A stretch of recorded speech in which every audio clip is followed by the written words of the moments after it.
Maintenant, nous allons configurer votre serveur d'envoi. Alors ici, on entre dans la partie la plus technique avec les paramétrages DNS. Peut-être que tout ce que je vais vous présenter là dans cette partie va être du charabia pour vous.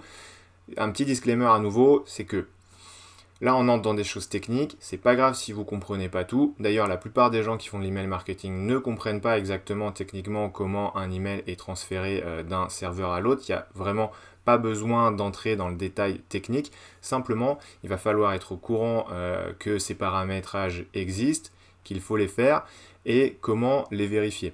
Alors après la partie théorique, je vais vous montrer des outils pour aller prendre n'importe quel domaine et vérifier si ces paramétrages sont bien effectués en fait en quelques clics et voir avec des guides en fait pour vous aider à les paramétrer si ce n'est pas le cas. Donc là, ne vous inquiétez pas, mais c'est bien pour votre connaissance générale d'avoir un aperçu de ces choses-là et surtout il faut juste retenir en fait les noms de ces paramétrages. Donc il y en a surtout trois.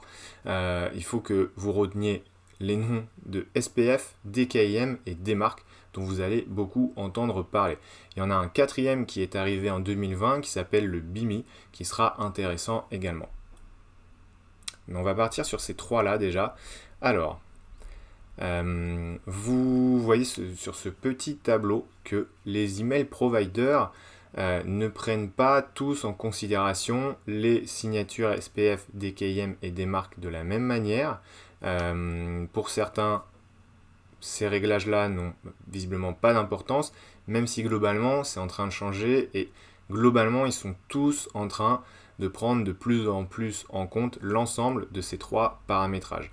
Donc la conclusion de ce tableau, c'est simplement que vous voyez, en fait, le but c'est d'arriver et d'être délivré chez tous les email providers, ce qui veut dire que vous ne prenez pas la tête, il faut juste se dire que vous allez bien paramétrer ces trois configurations, tout simplement. Alors, on ne va pas rentrer dans le détail technique, mais je vous laisse ces slides et puis si vous voulez vous documenter, il y a plein de ressources sur Internet. Mais en gros, voilà comment fonctionne le SPF, le DKIM. À chaque fois, c'est un petit peu la même chose, hein. C'est-à-dire que vous devez configurer une signature et à chaque fois, le serveur de réception des emails chez votre destinataire va interroger une base pour voir si la clé publique qui a été paramétrée correspond bien avec ce qui se trouve en fait dans le code caché dans votre email. Donc, comme au slide précédent, c'est vraiment l'image d'un passeport. Il y a une base de référence, vous montrez le passeport, et si ça correspond, c'est bon, c'est-à-dire que votre email est fiable. Le DMARC, il est un peu plus récent. Il y a des choix de configuration dont on va parler, et il permet en fait de se protéger plus par rapport à des attaques de phishing, en fait d'usurpation de votre nom de domaine. Voilà. Alors, pour faire ces paramétrages, en gros, je ne vais pas vous montrer spécifiquement comment les faire, d'autant que ça dépend en fait de votre hébergeur. Mais ce qu'il faut savoir, c'est tout simplement que vous avez plein de tutoriels sur Internet. Donc, selon l'hébergeur chez lequel vous êtes, vous allez trouver des articles d'aide sur le sujet. Et selon l'email que vous utilisez, vous allez également trouver côté email provider des supports d'aide pour vous donner des méthodes pas à pas que vous avez simplement à suivre. Donc, vous verrez, il ne faut pas se poser de questions, vous suivez simplement la méthode pas à pas et vous aurez une configuration qui se fera de cette manière.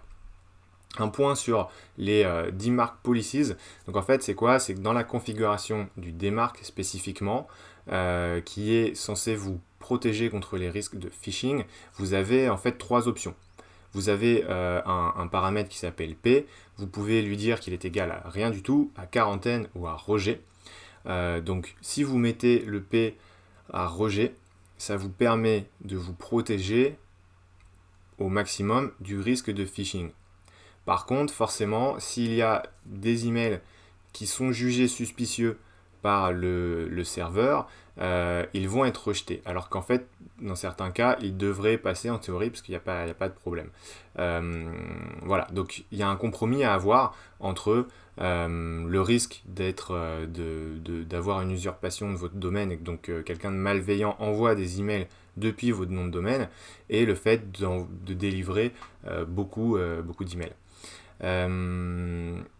Donc si vous êtes une grande entreprise, vraiment une très grosse entreprise qui a pignon sur eux, sachez que ce risque de phishing existe, mais a priori si vous êtes dans le marketing, c'est pas du tout votre job de vous préoccuper de ça. Donc ça c'est juste pour que vous soyez au courant que ça existe, mais a priori il y a des gens au niveau de l'informatique qui ont réfléchi à ce sujet.